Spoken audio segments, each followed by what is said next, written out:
Asian Games itu menurun drastis, tidak dapat medali sama sekali. Ini kan berdampak tuntutan kepada Anda untuk mengundurkan diri dari jabatan sebagai Ketua Umum PBSI. Kalau mereka keras, kalau mereka kritis, itu kan menunjukkan gambaran betapa mereka mencintai, mereka peduli terhadap organisasi ini. Jadi saya justru berterima kasih, kemarahan mereka itu membuat kami lebih aware untuk membuat bulu tangkis ini menjadi lebih baik. Kalau ada serangan-serangan kritik, silakan kritik para pengurus PBSI. Tetapi kepada para atlet yang sudah berjuang, kepada para pelatih yang juga sudah bersusah payah, mohon kepada mereka berikan narasi-narasi yang positif. Udah, masalah saya aja yang salah. Karena saya juga baru memahami betapa atlet-atlet kita membutuhkan narasi-narasi positif itu, membutuhkan dukungan-dukungan moral itu. Olimpiade Paris, kita akan melanggengkan tradisi emas Olimpiade. Kita akan berusaha dengan semua yang kita miliki untuk tetap bisa menjaga tradisi. Semua yang kita lakukan ini adalah bagian penting dari pengayaan persiapan kita untuk bisa mendapatkan hasil yang paling optimal, paling maksimal di dalam Olimpiade 2023 nanti. Kita punya namanya sistem informasi bulu tangkis. Itu tercatat klub itu menjadi 3.286 selama 3 tahun. Selama 3 tahun ya, Jadi ya. Kalau mau dirata-ratain berarti 200 klub pertambahannya tiap tahun. Nah, kenapa itu bisa terjadi? Salah satu diantaranya adalah PBSI yang sekarang itu melindungi tumbuhnya klub-klub bulu tangkis kecil gitu. Jadi tidak ada lagi acara ajang pencarian bakat, yang ajang pencarian bakat itu ujungnya adalah mematikan klub-klub kecil itu. Halo Sobat Media Indonesia, salam sehat dan selalu semangat. Bersama saya saat ini adalah sosok yang paling ditunggu oleh pecinta bulu tangkis tanah air. Sosok yang dinilai paling bertanggung jawab terhadap meredupnya prestasi bulu tangkis Indonesia. Langsung saja Ketua Umum PBSI, Bung Agung Firman Sampurna. Ya. Apa kabar Bung Agung? Baik, baik. Alhamdulillah kita tetap semangat, tetap fokus untuk penguatan, penyiapan, pengelolaan olahraga bulu tangkis di Indonesia sampai dengan saat ini. Lanjut terus kita. Harus diakui bahwa selama setahun belakangan ini prestasi bulu tangkis kita cukup meredup. Khususnya yang paling diingat oleh publik, para badminton lover, adalah kita gagal total di Asian Games. Ya. Nah, sejauh ini banyak yang menunggu apa penjelasan dari Ketua Umum PBSI. Baik, baik. Bagaimana, Bung Agung? Ya, pertama saya pikir memang kalau dinyatakan bahwasannya prestasi kita meredup, itu jelas tidak ya. Karena kan memang ada yang gagal, tetapi juga banyak juga yang berhasil. Tetapi memang ada masa di tahun 2023 ini di mana naik turunnya itu cukup tinggi. Pertama barangkali publik cukup tahu sampai dengan triwulan ketiga 2023, dari 2021 sampai dengan 2023, kejuaraan yang diikuti, kejuaraan internasional yang diikuti oleh tim dari PBSI itu adalah 110. Dan dari 110 itu sampai triwulan ketiga ya? Sampai dengan triwulan ketiga ya, sampai dengan triwulan ketiga itu artinya sampai dengan Asian Games. Ya. Ya, sampai dengan Asian Games. Lewat sedikit lah, lewat 1-2 bulan dari situ. Dan dari 110 turnamen itu yang berhasil kita menangkan adalah 88. 88 itu nomor 1, gelar juara emas artinya. Oke. Dari 88 gelar juara itu ada emas Olimpiade, All England cuma 1 kali yang kita nggak dapat, 1 tahun yang kita setengah dicurangin itu. Yep. SEA Games, dan kemudian Thomas yang sudah 19 tahun. Jadi betul bahwasanya ada masalah di Asian Games dan kita melakukan evaluasi yang mendalam, dan selama masa evaluasi yang mendalam itu kami memilih untuk berkonsentrasi dan fokus mengidentifikasi sebenarnya masalah-masalah apa yang ada. Tetapi kalau soal prosotnya ya enggak. Karena apa? Karena setelah kemudian kita berhasil mengidentifikasi masalah itu dan kemudian kita pecahkan, kita ambil sikap, tepat setelah Asian Games kita kan dapat terus tuh kita berhasil mendapatkan kejuaraan Asia Bergu Putri pertama kali seperti itu ya. Kemudian kita pernah, saya kejuaraan dunia junior tunggal putra Alwi Farhan. Kemudian tunggal putri pertama Indonesia di Super 500 ke atas, kita dapat Hong Kong Open. Jadi setelah itu sekian banyak gelar juara terus bisa kita dapatkan. Jadi ada satu masa di mana kita mengalami masalah, betul itu adalah salah satu dari turnamen tingkat kontinental yang bergengsi, karena turnamen itu ada tingkat regional, ada tingkat kontinental dan internasional. Dan Asian Games itu adalah salah satu bentuk turnamen tingkat kontinental di luar BWF Super Series 100, 300, 500, 750 sampai dengan 1000 ya. Dan di situ kita memang mengalami masalah. Saya katakan bahwasanya masalah itu saya mengambil posisi saya bertanggung jawab penuh. Dan kemudian kita segera respon, kita identifikasi, dan setelah kemudian respon itu kita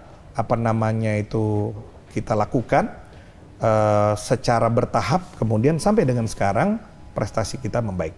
3 diantaranya ada Hong Kong Open dan sebagainya. Sehingga ya bahwasanya ada naik turun di dalam prestasi bulu tangkis kita, tapi sampai dengan saat ini bulu tangkis tetap menunjukkan prestasinya. Itu saya bicara 88 itu triwulan ke-3 2023 ya. Kalau sekarang pasti sudah lebih banyak, mungkin sudah di atas 90. Jadi cukup banyak juga.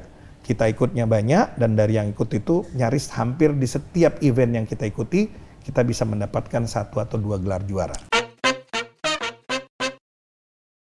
Tapi kalau menurut catatan saya, untuk kelas 1000, 750, dan 500, 1000 bahkan kita tidak pernah juara sama sekali loh di tahun ini ya.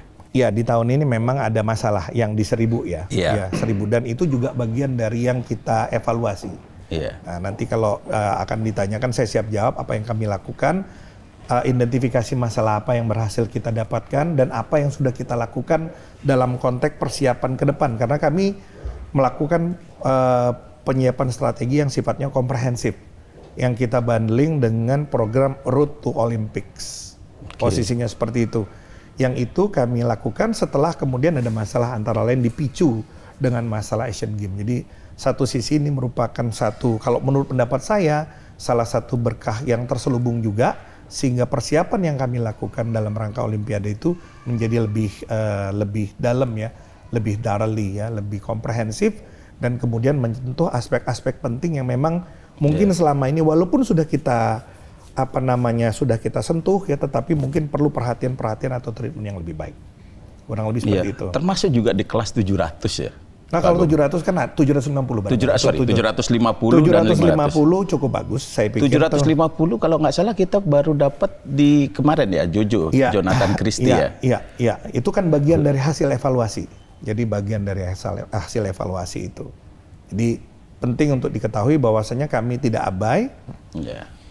Kami memilih tidak untuk bertengkar ke publik, tetapi kami ingin memberikan langkah konkret terkait dengan apa sih yang jadi masalah dan bagaimana kemudian mengatasi masalah tersebut, baik secara kelembagaan maupun hal-hal yang lainnya. Tapi itu dia tadi. Jadi respon yang kami lakukan bukanlah respon sepotong gitu ya, respon yang sifatnya reaktif, tetapi kami mencoba untuk meletakkan ini sebagai sesuatu yang bersifat strategis yang kami bundling dengan bagian dari persiapan Road to Olympics. Seperti itu gambarannya. Ya, sebenarnya sih kalau kita mau membandingkan ya, pada saat tim bulu tangkis kita di SEA Games, itu kan kalau tidak salah kita mendapatkan 5 emas ya. Ya, dari 3 target. Dari 3 target ya, dari 3 target. Lalu kemudian di Asian Games itu menurun drastis, tidak dapat medali sama sekali gitu kan. Tadi sudah Bung Agung sudah sampaikan, sudah melakukan evaluasi. Penyebab utama dari merosotnya prestasi itu seperti apa? Ada yang saya bisa sampaikan ke publik, barangkali ada yang tidak bisa saya sampaikan ke publik. Tetapi yang bisa kami sampaikan ke publik, kami mengidentifikasi setidak-tidaknya ada 3 hal. Yang pertama dan yang utama itu memang adalah intensitas keterlibatan teman-teman di Platnas itu memang tinggi sekali. Jadi memang kita akui kan intensitas pertandingan turnamen-turnamen internasional ya, BWF Series ini, khususnya yang 300, 500, 750 ke atas ini kan tinggi sekali, 500 khususnya. Dan teman-teman nyaris dari satu turnamen ke turnamen lain itu kan kesempatannya itu kan mepet sekali. 2 minggu atau 3 minggu di satu turnamen, kemudian dia ke turnamen yang lain. Dan menurut pendapat saya terjadi physical exhausted yang sistemik ya antara di antara para atlet. Ini juga ada risiko cedera dan sebagainya. Dan untuk itu kita mengatur. Jadi nanti akan misalnya mereka akan ikut di mana, yang ini bisa ikut atau tidak. Dan kemudian akan kita lihat sejauh mana kesiapannya. Kan kami punya yang kami sebut dengan personal progress report ya, terkait dengan kesiapan stamina, latihan dan sebagainya. Dan itu akan ada 2 nanti, ada siap tanding atau siap menang. Nah, kita hanya memilih yang siap menang, bukan hanya siap tanding saja. Kami punya tagline bertanding untuk menang di sini. Sehingga akan kami lihat jangan sampai kemudian di tengah jalan mereka punya resiko cedera atau punya alasan kami tidak fit seperti itu. Dan itu akan kita lihat. Jadi kita mencoba untuk mengelola lagi penugasan atau deployment ke turnamen-turnamen sehingga tidak terlalu dekat waktunya, memungkinkan mereka bisa optimal di tiap turnamen tersebut. Ini bagian yang pertama ya, bahwasanya masalah intensitas yang begitu tinggi di dalam mengikuti turnamen-turnamen, khususnya turnamen profesional, menjadi bagian penting dari masalah yang menurut pendapat kami menyebabkan turunnya prestasi pada saat Asian Games. Kemudian bagian yang kedua sudah barang tentu disiplin ya. Disiplin ini teman-teman tahu bahwasanya ya kita menghadapi situasi yang baru, kita menghadapi generasi Z seperti itu yang punya budaya, punya values seperti itu yang baru terkait dengan mereka gadgetnya dan sebagainya. Tetapi intinya kita dorong agar disiplinnya baik dalam konteks berlatih maupun konsentrasi serta komitmen mereka kita dorong lagi sehingga itu jadi lebih baik. Saya nggak akan detail, tetapi ini bagian yang sudah kita identifikasi perlu kita perbaiki. Sudah kita bicarakan bersama dengan teman-teman dan mereka sepakat bahwasanya disiplin ini perlu dinaikkan. Bagian dari komitmen kita untuk meningkatkan prestasi mereka, termasuk menjaga supaya mereka bisa lebih optimal, menjaga cedera dan sebagainya. Dan yang terakhir itu adalah soal chemistry dengan pelatih. Nah, chemistry dengan pelatih ini kan ya harus diakui betapa baiknya instrumen yang kita miliki dalam pembinaan bulu tangkis. Kita punya pelatnas dan pelatnas olahraga ini mungkin satu-satunya pelatnas sepanjang tahun. Ketika orang masuk pelatnas itu adalah indikasi bahwa yang bersangkutan sudah memilih bulu tangkis sebagai profesi. Jadi olahragawan profesional itu salah satunya yang sudah settle itu adalah di bulu tangkis, Mas.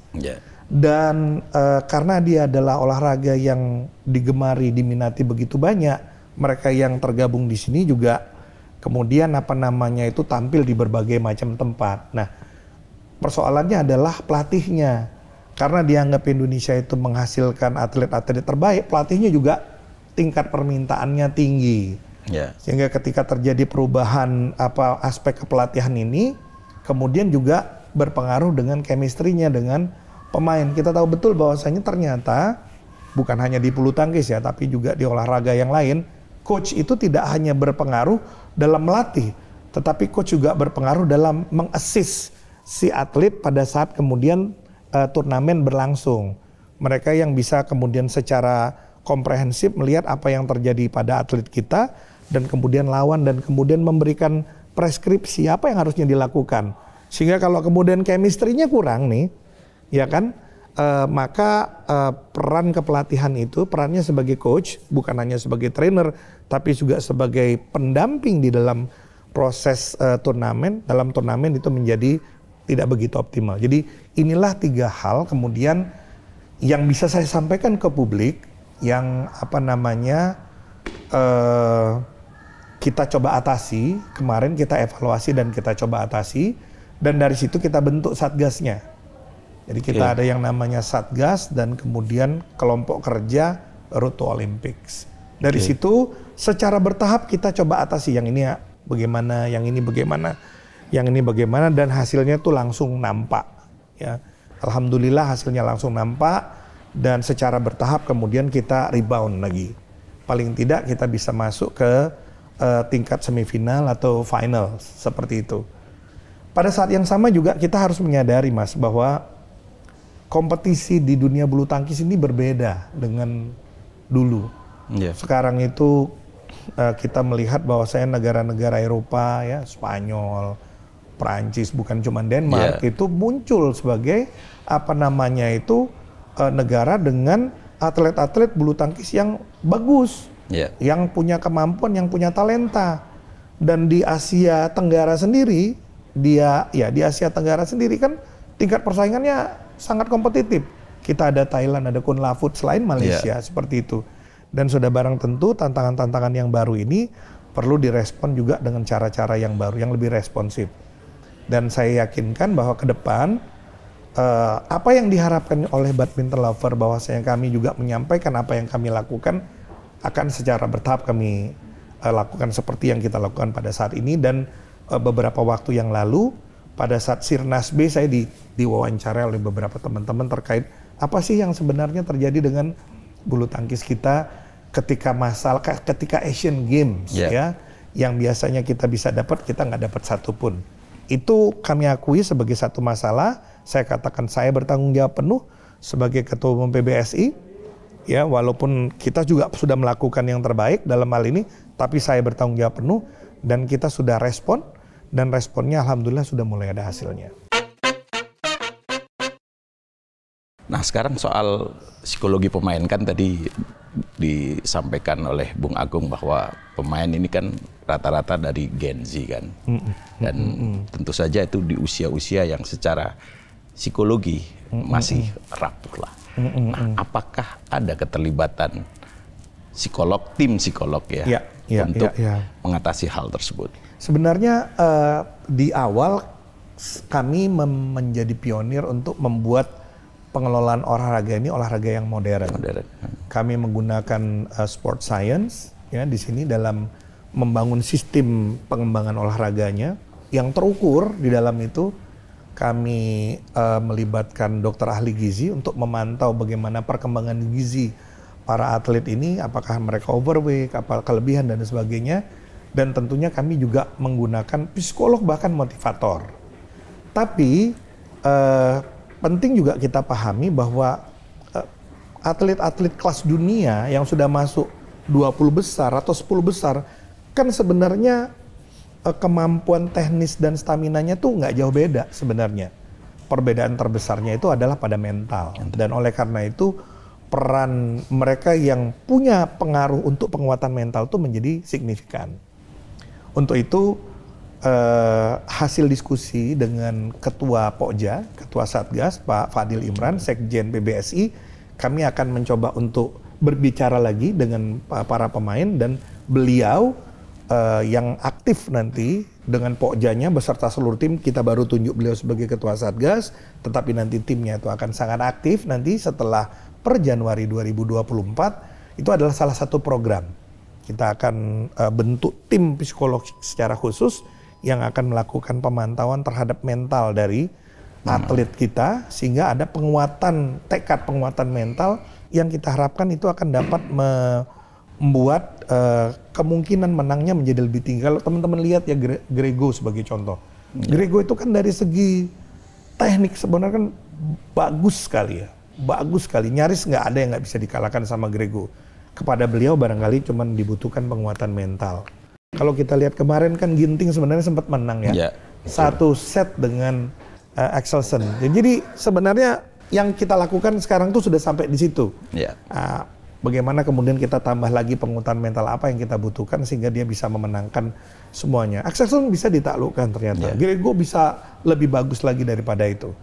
Nah itu semua yang mix dari semua upaya-upaya yang kami lakukan agar rute Olimpik. Tapi rute Olimpiknya sendiri kalau saya boleh jelaskan, bukan hanya sebatas pelatihan, bukan hanya sebatas bahwa mengidentifikasi lawan kita, tetapi juga ada sebuah upaya sistematif yang bersifat, tadi saya katakan komprehensif. Jadi semua yang kami lakukan, mulai dari aspek rekrutmen, mulai dari aspek pembinaan, mulai dari aspek kepelatihan, termasuk penyelenggaraan turnamen. Jadi nanti akan ada di bulan Januari kita akan menyelenggarakan Daihatsu Indonesia Master 2024, merupakan bagian yang tidak terpisahkan dari kegiatan Road to Olympics tersebut. Selain Indonesia Master, ini di bulan Januari saja nanti akan ada turnamen berkelas lah. Ada turnamen besar, ada Malaysia Open, kelas 1000.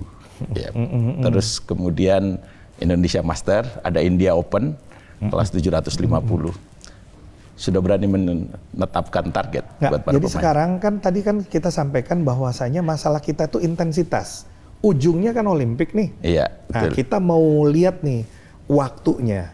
Jadi siapa yang akan diturunkan diatur sedemikian rupa sehingga keterlibatan mereka itu memperkuat mentalnya, memperkuat ketajaman nalurinya seperti itu, yang ujungnya nanti kita harapkan semuanya memperkaya persiapan untuk yang di Paris seperti itu. Kalau dulu kan wah ini ikut. Sebenarnya kalau dari segi atletnya kan bagus ikut aja karena mereka 10 besar saja masuk di quarter final aja mereka kan dari sponsornya dapat karena ini kan industri, Mas. Posisinya itu begitulah barangkali dealnya dengan para sponsornya. Ini kan sekarang ini untuk diketahui organisasi pengelolaan cabang olahraga bulu tangkis dalam 3 tahun sudah bertransformasi dari sekedar olahraga prestasi jadi olahraga industri. Ini mereka kalau jadi olahragawan di bidang bulu tangkis ini mereka udah jadi pilihan ini. Posisinya kurang lebih seperti itu. Jadi kalau ikut turnamen internasional profesional maksud saya sebanyak-banyaknya itu kan berarti kan secara mereka yang dimonetisasi makin banyak. Nah, tetapi kan nggak bisa begitu karena kita akan lihat posisi strategisnya terkait dengan Olimpiade. Sehingga akan kita atur sedemikian rupa, Satgas dalam hari ini akan mengatur sedemikian rupa siapa yang akan ikut di turnamen ini, siapa yang akan ikut di turnamen ini, siapa yang harus istirahat, kemudian kita pantau secara ketat kondisi fisiknya, sehingga pada saatnya dia harus tampil nanti, utama dia akan menjadi lebih siap. Semua yang diikutin ini merupakan bagian yang tidak terpisahkan dari pengayaan kesiapan untuk di Olimpiade Paris 2024. Bung Agung, ini ada satu lagi persoalan ya. Para pemain, saya perhatikan belakangan ini banyak yang didera cedera. Saya mencatat ada beberapa pemain, misalnya Christian Adinata itu pada saat perempat final kalau nggak salah itu cedera waktu bermain di Malaysia Master. Terus kemudian ada Muhammad Aksan yang cedera waktu All Indonesian Final di All England ya, lawan Fajarian. Kemudian ada juga ada Chico, ada Rinov Rivaldi yang cedera bareng-bareng tuh sama Apriani Rahayu di Swiss Open. Kemudian Fajar Alfian juga cedera di China Master. Nah, kenapa banyak pemain kita yang cedera? Apa karena porsi latihan yang terlalu berat atau bagaimana? Enggak, pertama harus dipahami juga bahwasanya bulu tangkis ini kan adalah organisasi yang memang high impact. Jadi high impact itu risiko cederanya itu tinggi. Yang bisa kita lakukan adalah melakukan mitigasi. Bukan porsi latihannya, tapi menurut pendapat kita sejauh ini intensitas penerjunannya yang tinggi sekali. Dan persiapan di awalnya. Jadi kita seperti yang saya sampaikan tadi, selain kita mengelola untuk mengatasi masalah yang pertama, selain kita mengelola penugasan ke turnamen-turnamen internasional, kita juga melakukan pengetatan terhadap kondisi awalnya. Ya, jadi jangan sampai mereka memang punya potensi untuk cedera, tetap kita dorong. Maka mereka bukan hanya bahasa kita ya, bukan hanya siap tanding tetapi juga siap menang. Yang dimaksud siap menang itu kesiapan yang pertama justru sudah barang tentu fisik. Fisik mereka sudah secara fisik itu mereka sudah tidak ada potensi cederanya. Artinya tidak ada bagian-bagian tertentu yang kalau diforsir itu bisa cedera. Itu yang pertama. Kemudian yang kedua sudah barang tentu mereka juga tidak terlalu letih sehingga nanti kalau terlalu letih mereka bisa melakukan gerakan-gerakan yang bisa menyebabkan cedera seperti itu. Jadi dua hal. Pertama kita akan rearrange penugasan mereka, deployment-nya kita rearrange sehingga potensi cederanya itu itu bisa kita turunkan, risiko cederanya bisa kita turunkan. Kemudian yang kedua, pengawasan kita terkait dengan kesiapan mereka untuk turun juga kita ketatkan. Jadi hal-hal yang seperti itu kira-kira. Saya katakan tadi teman-teman itu bersemangat sekali kalau turun. Karena ya ini kan industri ya. Mereka masuk quarter final aja, sudah mereka ada prize money. Sudah ada seperti itu posisinya. Apalagi kalau sampai dapat, ya kan. Dan ini menjadi sangat atraktif dan mereka semangat. Sebenarnya satu sisi kan bagus ya. Tetapi kan nggak bisa begitu karena tubuh manusia itu kan ada batasnya dan tugas kami untuk menjaga, melindungi mereka agar mereka bisa tampil dengan optimal di semua turnamen. Di satu sisi pada saat yang sama juga dalam kondisi di mana secara kesehatan risiko cederanya itu akan bisa minimal. Kurang lebih seperti itu, Mas. Oke. Nah, ini pertanyaan agak sensitif ini, Bung Agung. Meredupnya prestasi bulu tangkis kita, khususnya pada tahun ini ya, ini kan berdampak pada tuntutan para pecinta bulu tangkis, badminton lover, kepada Anda untuk mengundurkan diri dari jabatan sebagai Ketua Umum PBSI. Ya. Bagaimana tanggapan? Kalau menurut pendapat saya, badminton lovers itu aset ya. Dan kemudian kalau mereka keras, kalau mereka kritis, itu kan menunjukkan gambaran betapa mereka mencintai, mereka peduli terhadap organisasi ini, terhadap prestasi bulu tangkis ini. Jadi saya merespon itu dengan positif juga. Karena sebenarnya ungkapan mereka itu kan sepertinya ungkapan marah, tetapi kan sebenarnya cinta. Makanya disebut badminton lovers.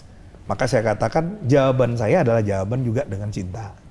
Bahwa apa yang mereka harapkan, ekspektasi mereka adalah tampilnya atlet kita dengan prestasi yang lebih baik dan kita jawab. Jadi saya justru berterima kasih kemarahan mereka itu membuat kami lebih aware untuk membuat bulu tangkis ini menjadi lebih baik posisinya.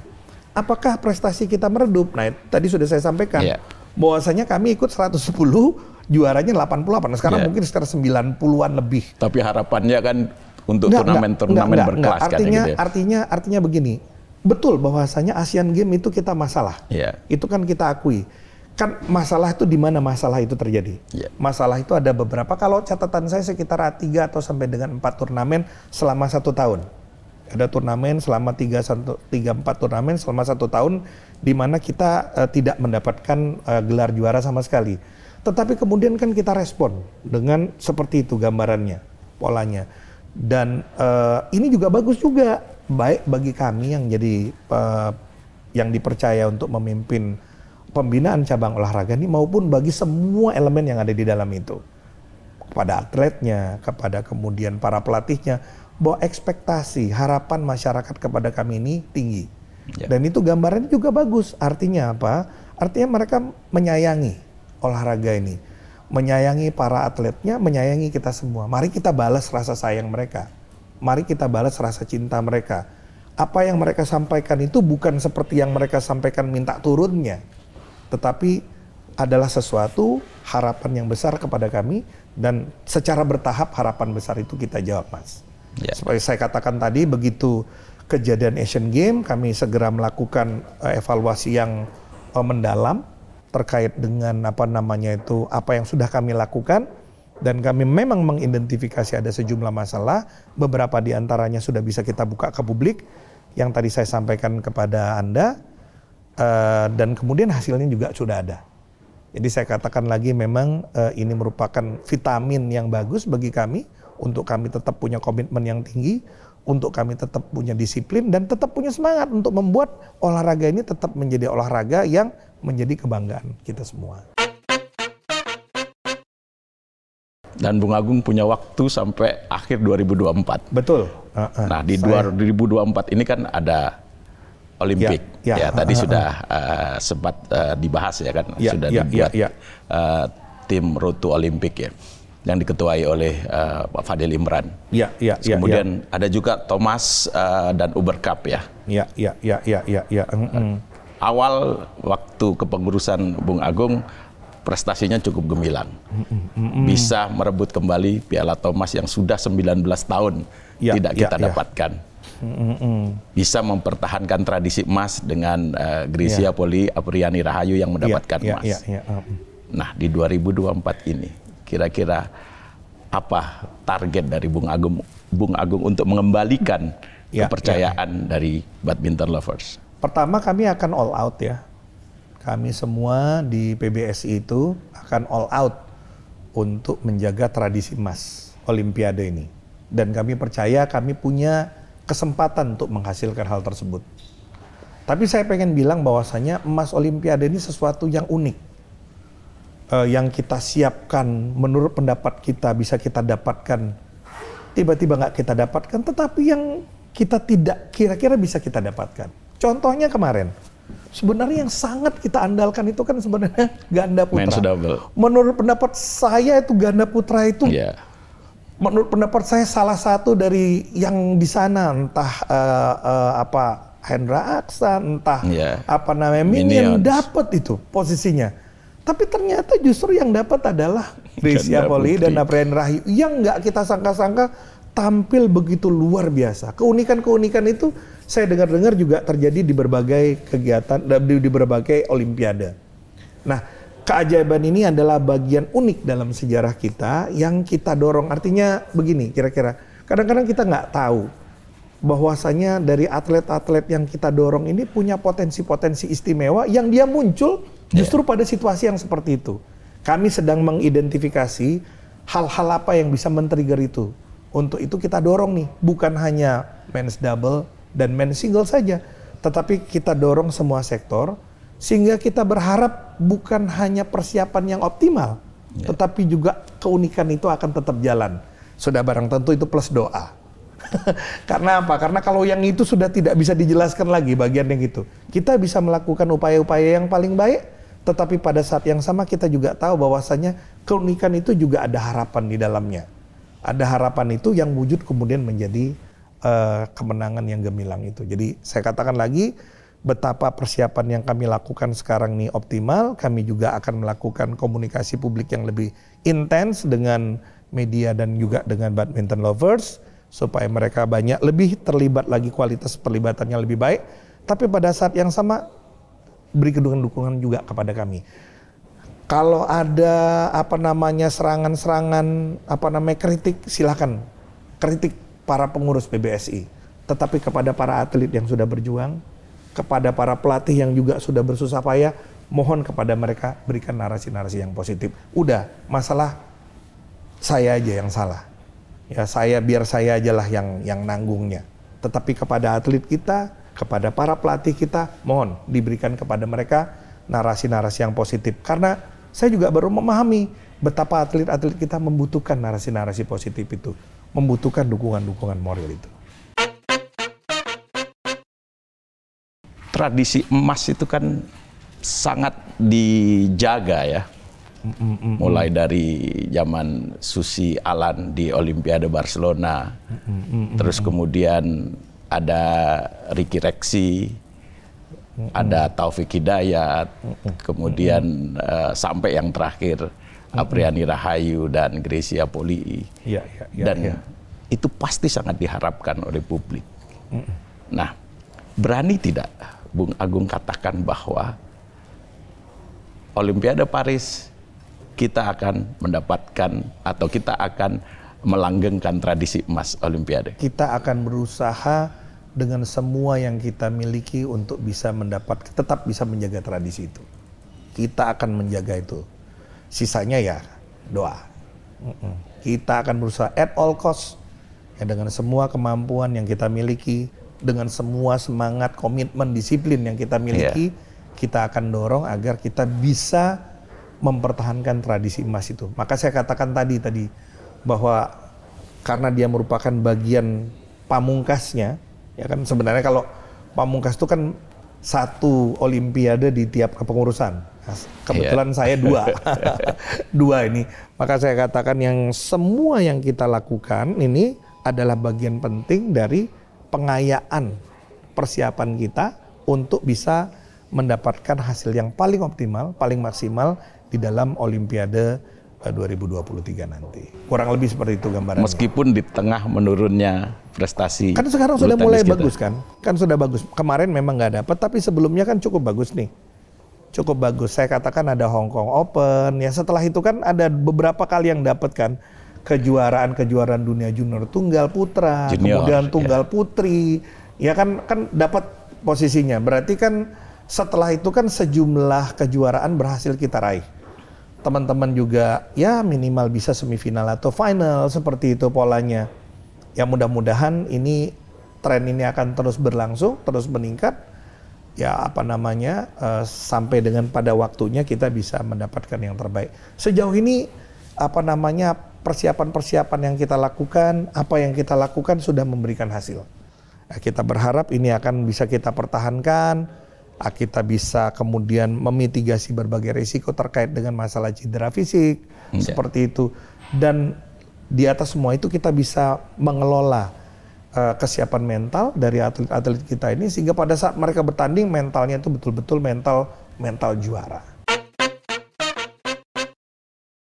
Untuk menjaga tradisi emas ini kan PBSI sudah membentuk tim Satgas dan Pokja istilah kita. Satgas dan Pokja ya. Olimpiade Paris dan sudah menunjuk ketuanya Sekjen ya. Pak Fadil Imran. Apa pertimbangannya menunjuk Fadil Imran sebagai jadi ada ketua beberapa Pokja? hal ya posisi yang menunjuk beliau ini.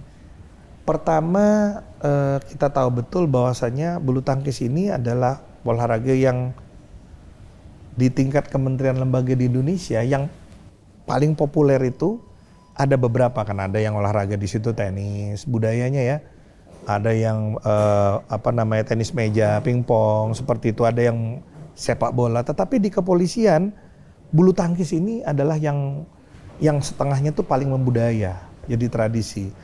Jadi nyaris seluruh perwira-perwira polisi itu mereka menjadikan bulu tangkis ini sebagai bagian dari olahraga utamanya. Nah, siapapun yang jadi Kapolri ya, khususnya ketika Pak Idam, Pak Sigit yang sekarang segitu, termasuk Pak Fadil ini, sehingga dia sudah akrab sekali dengan olahraga ini. Saya juga bermain bulu tangkis, tetapi tingkat keakraban saya terkait dengan bulu tangkis ini, itu menurut pendapat saya jauh lebih akrab beliau. Beliau juga sangat akrab secara personal dengan para atlet kita. Jadi Pak Fadil itu memang meletakkan bulu tangkis ini bukan hanya sebagai olahraga, tapi ada semacam passion beliau di situ. Sehingga bukan hanya kemudian dia meluangkan waktunya, tetapi dia juga punya kedekatan emosional dengan para atlet dan pelatih yang ada di sini. Dan untuk itu kita juga tanya nih dengan mereka yang akan bertanding, kira-kira gimana figur-figur siapa? Kan ada beberapa orang yang menurut pendapat saya pantas di itu. Pak Edward Wolok cukup pantas, dan yang lain-lain, Pak Ali juga, Hanafi Alijaya juga pantas di situ. Tetapi dari semua orang itu yang memang kedekatan emosionalnya baik kepada atlet, pelatih maupun komponen bulu tangkis yang lain itu bagus sehingga ada chemistry, itu adalah Pak Fadil. Dan kita tanya gimana nih Pak Fadil, apakah bersedia? Dan ya setelah kita hitung, kita lihat apa yang perlu kita lakukan. Meskipun beliau dalam posisi beliau sebagai Kabahar kami itu pastinya cukup intens, apalagi sekarang ada pemilu ya, ternyata bisa ya kita harapkan pemilu juga nggak ada apa-apa. Alhamdulillah kan so far kan lancar-lancar aja, damai-damai aja. Kita juga sudah lebih dewasa di dalam berdemokrasi ini, sehingga beliau akhirnya memiliki, kita pandang sebagai figur yang paling cocok, paling pas untuk memimpin Pokja dan Satgas Road to Olympic 2024 Paris. Nah, ini di luar target yang tadi soal Olimpiade, soal Asian Games dan yang lain-lain. Ini soal pembiayaan Platnas. Pendanaan ya. Nah, saya mendengar untuk mendanai Platnas selama 1 tahun itu kan dibutuhkan dana sekitar 130 miliar ya. Nah, tetapi realisasinya yang didapatkan dari Kementerian Pemuda dan Olahraga kurang lebih 27 sampai 30. Saya angka persisnya sekitar segitu. Nah, ini kekurangannya kan cukup banyak. Dari mana PBSI menutup kekurangan tersebut? Jadi sebenarnya begini, kalau saya boleh katakan bahwa memang kegiatan kita itu kan ada beberapa ya. Dari total kebutuhan kita itu terkait dengan operasional pelatnas dan juga kegiatan-kegiatan kita untuk mendukung penyelenggaraan turnamen. Ya posisinya. Nah, sumbernya ada banyak. Tapi penting untuk diketahui bahwasanya kalau dikatakan bahwasanya kami itu mengatakan dana hibah dari Kementerian Pemuda dan Olahraga kurang, sampai mulai dari saya jadi sampai dengan sekarang yang terjadi adalah kita selalu mengembalikan. Jadi dari misalnya 20, saya ingat yang kita kembalikan di awal itu ada sekitar 3,5 miliar apa kelebihan karena kami memang sangat disiplin dalam penggunaan dana tersebut. Dana tersebut betul-betul kami gunakan sesuai dengan proposal kegiatan yang kami sampaikan dan kami pertanggungjawabkan. Ini kenyataan nih, bahwasanya kemudian pendanaan pelatnas, pendanaan penyelenggaraan kegiatan di PBSI itu besar, yes. Tetapi so far yang kami lakukan adalah kami menggunakan dana itu secara sangat bertanggung jawab, ya, sedemikian rupa sehingga nyaris di tiap tahun dari anggaran yang diberikan kepada kami tidak pernah kami manfaatkan sepenuhnya. Itu gambarannya. Kemudian ya kami mendapatkan dukungan juga karena yang bekerja sama dengan kami itu seperti saya katakan bahwasanya PBSI sekarang itu adalah PBSI yang mendorong transformasi dari olahraga prestasi menjadi industri. Dan everybody invited. Tidak hanya satu kelompok saja, semua. Kita punya sponsor utama sekarang dari perbankan, dari BNI utamanya. Kemudian kita juga punya sponsor dari beberapa industri, kopi kapal api. Yeah. Ya, kemudian juga ada sponsor dari yang lain-lain juga ya. Dari Scarlett seperti itu ya untuk skincare. Dan kemudian ada beberapa industri lagi yang kemudian berkomitmen di kegiatan-kegiatan kita macam-macam. Ada yang dia buy event seperti itu, ada yang kemudian seperti itu lagi. Memang kita siapkan sedemikian rupa corporate branding seperti apa yang mereka harapkan dalam kerjasama ini. Dan dalam kondisi yang seperti itu, saya selalu katakan saya itu bukan konglomerat sehingga saya nggak punya uang banyak. Tapi so far kepercayaan publik kepada kami cukup bagus. Apalagi untuk turnamen-turnamen internasional, khususnya kayak Daihatsu Indonesia Master dan Indonesia Open, kami selalu berusaha untuk transparan dan accountable. Kami menyampaikan secara terbuka berapa yang kami dapatkan, sumbernya dari mana dan untuk apa, yang kemudian itu diselesaikan dengan audit, biasanya dengan PwC, sehingga sejauh ini kepercayaan dari industri cukup bagus. Tetapi juga kita akui kita baru aja melewati masa-masa pemulihan itu ekonomi, sehingga ya tidak mudah, tapi so far cukup. Alhamdulillah cukup. 3 tahun terakhir ini kita berhasil melaluinya dengan baik. Ada masa di mana kami harus agak ribet untuk mendapatkan dukungan, utamanya kan untuk turnamen-turnamen skala besar ya, seperti Indonesia Open dan kemudian Indonesia Master. Kalau yang lain-lain alhamdulillah relatif tercukupi. Tapi untuk yang seperti itu kita terpaksa nih harus ada extra effort supaya bisa memberikan dukungan yang juga baik. Tapi so far alhamdulillah bagus. So far bagus situasinya dan alhamdulillah cukup. Nah tahun ini kami memang minta kepada Kementerian dan Pemuda dan Olahraga, khususnya juga tahun depan 2024 untuk diberikan lebih banyak. Dan kami juga berharap agar, bukan untuk kami ya, sudah barang tentu dalam rangka meningkatkan optimal ruang diskretif kami terkait dengan pendanaan kami itu diberikan wewenang yang lebih luas. Kan selama ini untuk kelompok tertentu saja. Misalnya pengiriman ke luar negeri, kegiatan operasional. Nah kami kalau diperkenankan diberikan wewenang yang lebih luas sepanjang kan bukan untuk diri kami. Di dalam penggunaan dana ini, itu kami pengen kurang lebih seperti itu untuk Olimpiade Paris saja.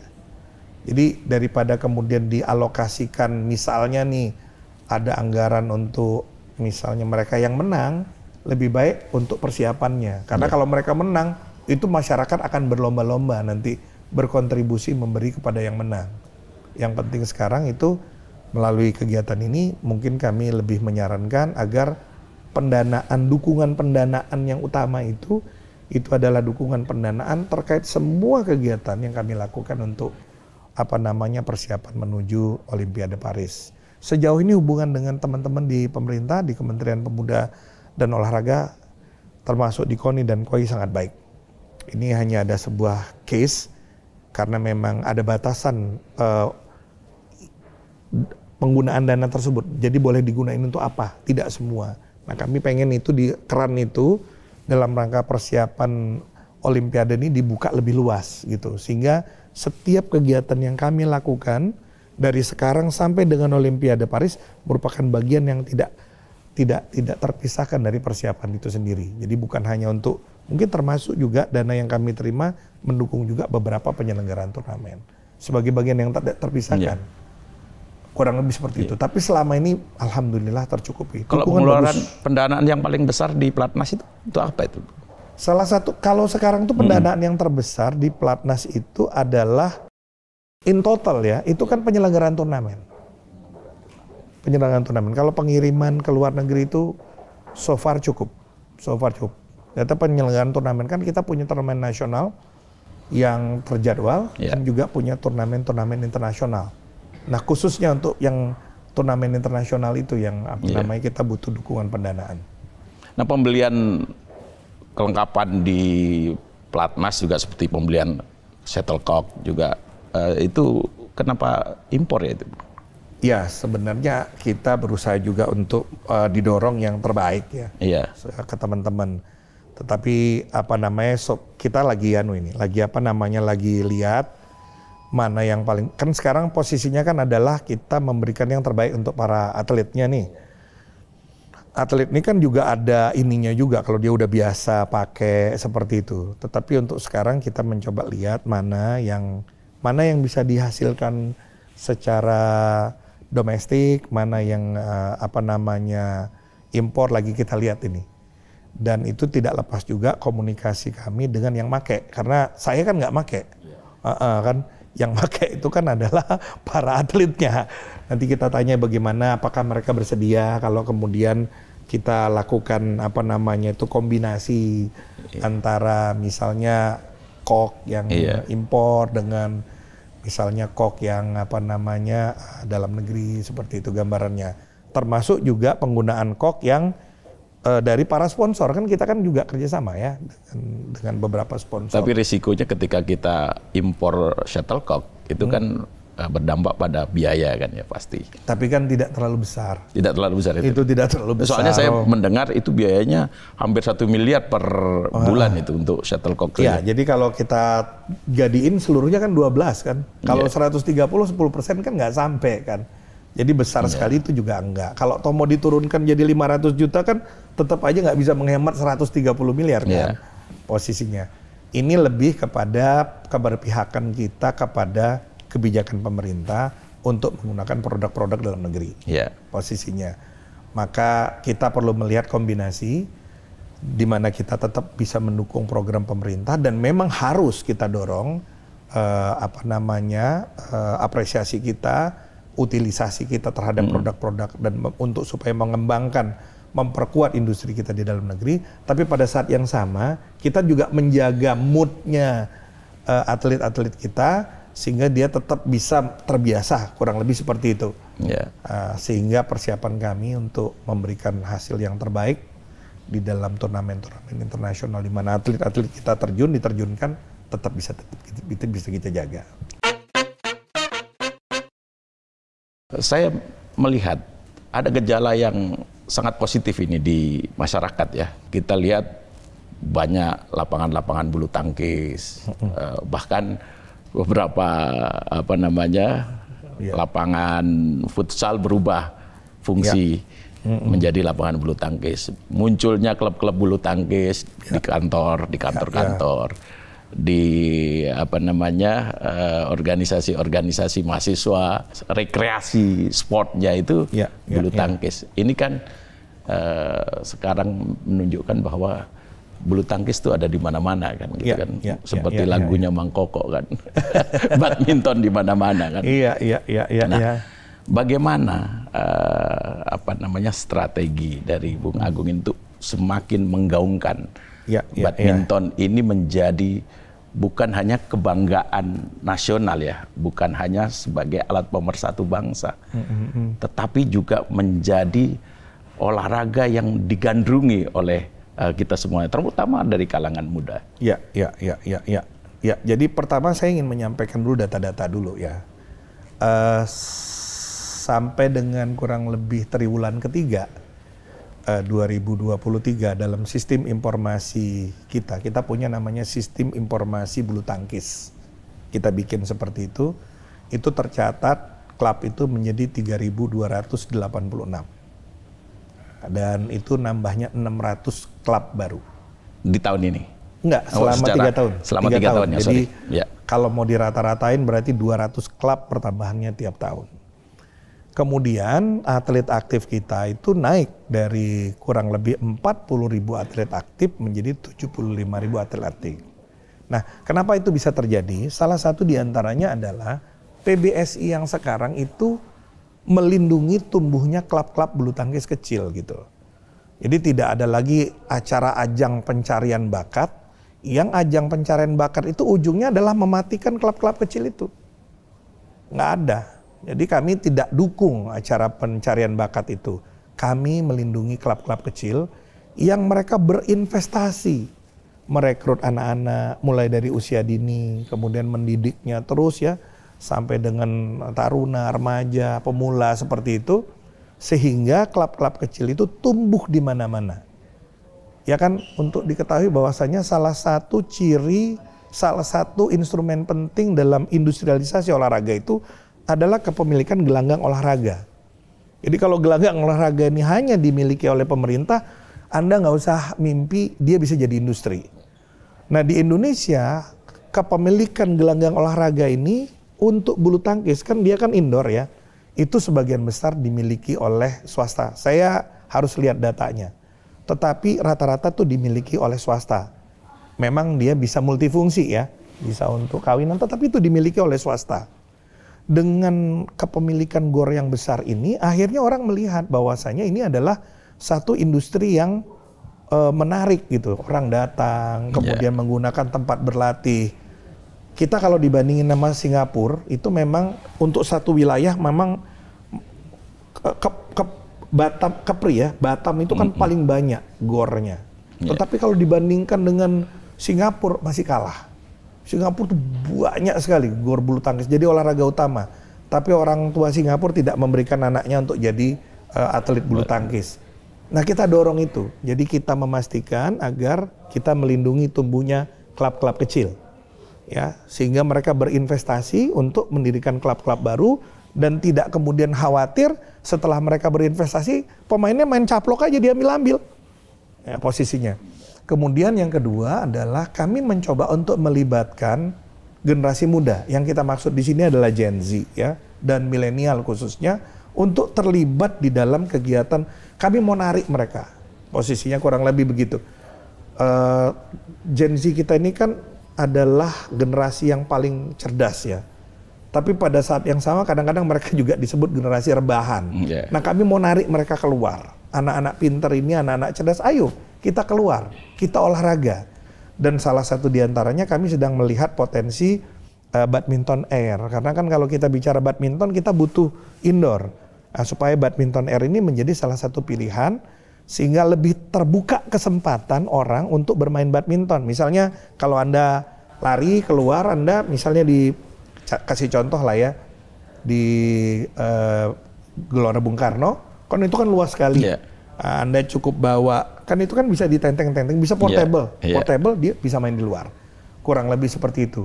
Dan untuk itu kita melibatkan juga para pesohor, para selebgram seperti itu, supaya mereka, kan kita ada yang namanya fun badminton dan sebagainya, agar ini menjadi lebih atraktif, lebih menarik, dan olahraga ini betul-betul bisa bukan hanya menjadi olahraga prestasi, bukan hanya menjadi olahraga industri, tetapi juga kehitohnya menjadi instrumen yang membuat kita menjadi lebih sehat, membuat Gen Z kita keluar berinteraksi secara sosial dan juga berolahraga. Kurang lebih seperti itu. Bung Agung memiliki waktu hingga akhir Desember ya, yang akan datang 2024. 2004. Masih siap memimpin PBSI dengan harapan yang begitu tinggi dari para badminton lovers. Insya Allah harus siap, harus siap, harus siap. Tetapi pada saat yang sama saya juga berharap dukungan. Artinya bukan hanya saya, para atlet, pelatih, official, dokter, semua yang terlibat di dalam industri ini juga berharap dukungan dari badminton lover pada khususnya dan juga publik Indonesia pada umumnya. Ini olahraga kebanggaan kita. Ntar lagi kita akan masuk kepada, dan sekarang sudah masuk kepada skema pemilihan umum. Pemilihan umum ini kan adalah agenda kenegaraan. Yeah. Tapi sama-sama kita ketahui sebagai sebuah political agenda ada risiko di dalamnya. Perbedaan pilihan politik itu bisa membuat orang tersegregasi secara sosial. Bisa ada resiko dalam persatuan kita. Nah, oke, kita bisa berbeda dalam berbagai hal, salah satunya berbeda dalam pilihan politik, tetapi saya mengajak kita semua bersama-sama, begitu kita bicara olahraga, khususnya pada saat kita bicara bulu tangkis, mari kita kembali bersatu. Mari dukung olahraga ini sama-sama, supaya olahraga ini bisa mengangkat marwah kita, dan dengan itu pada saat yang sama, persatuan nasional kita bisa kita kuatkan. Baik. Oke, Bung Agung, terima kasih banyak. Perbincangan yang sangat menarik. Semoga bulu tangkis tetap menjadi olahraga pemersatu bangsa, olahraga yang menjadi kebanggaan kita semua. Baik. Olimpiade kita bisa meraih kembali emas, melanggengkan tradisi emas. Thomas Uber bisa kembali ke Indonesia. Insya Allah. Insya Allah. Harapan yang sangat besar dari pecinta bulu tangkis di tanah air. Demikian, semoga perbincangan saya bersama Ketua Umum PBSI Agung Firman Sampurna bermanfaat bagi kita semua. Terima kasih.